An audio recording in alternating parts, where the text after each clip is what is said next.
first of all, there's something that we need to remind here is that the regulation for CO2 for cars is going to be revised in 2026.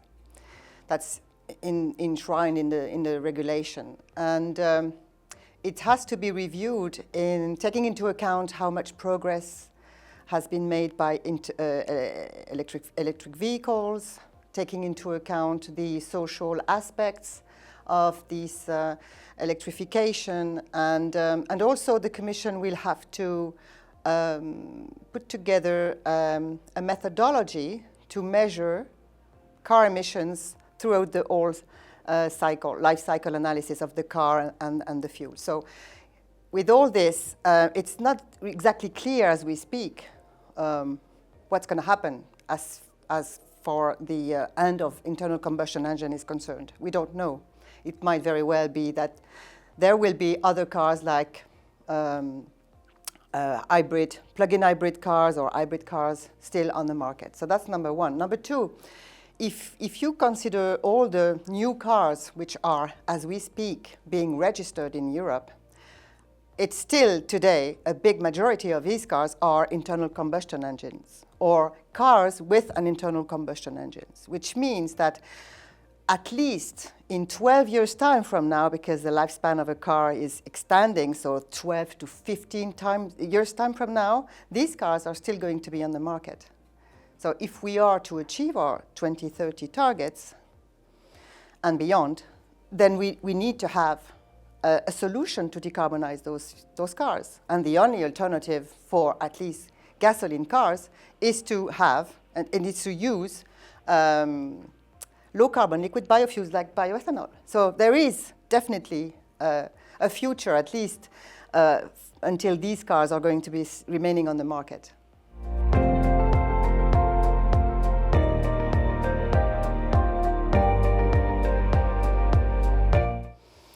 Well, they probably wrongfully, I would say, believe that all the problems we are facing today, be it on the climate front, on the energy front, could be solved with one solution.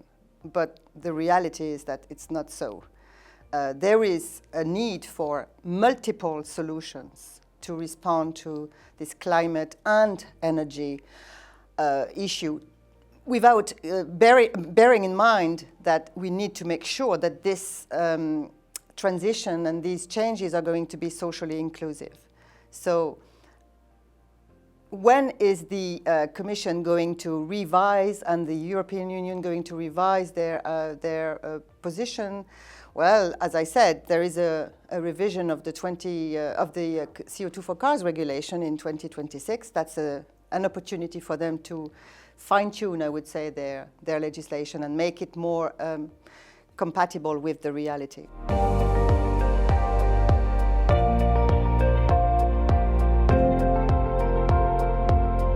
The beauty of a biorefinery is that you use raw materials, agricultural waste, residues, and you valorize these raw materials. That's the purpose of a biorefinery. In Europe, we have two types of biorefineries producing bioethanol. We have the biorefineries, which actually produce first food, sugar, and starch.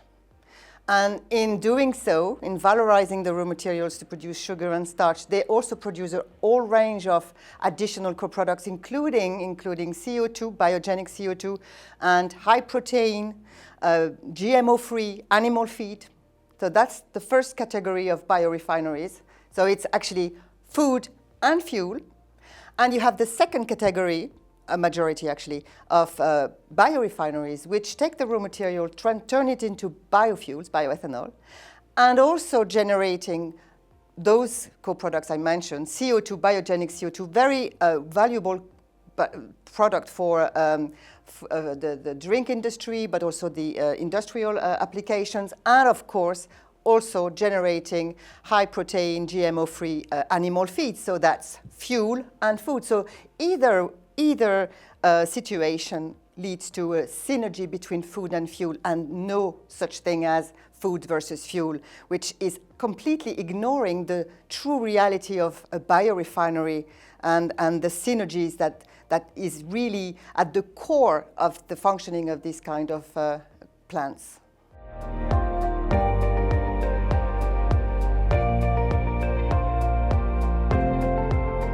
I don't have a crystal ball, first of all, so I don't know what's going to happen, especially with the upcoming elections next year, so that's a big question mark.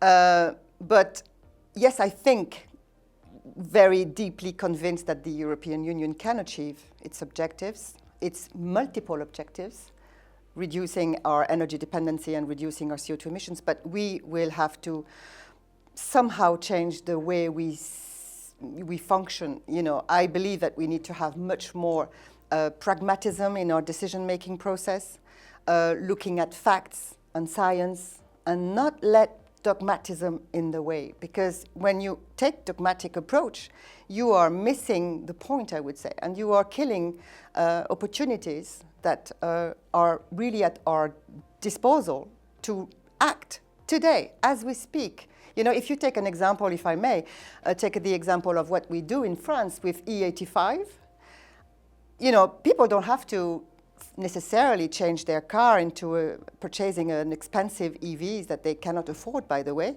They can use their existing gasoline car, adapt it with a specific engine tool kit, you know, which actually converts the engine into a flex car, which can run with E85 or any kind of, you know, gasoline. And it's very cheap. It's very practical. They don't have to change their car. It's perfect. And it's immediate. You can, you know, we have solutions. So I'm not saying we can decarbonize everything with E85, but this is an alternative that we have, and it's produced locally, and that's very important. We can, you know, use these alternatives we have at our disposal.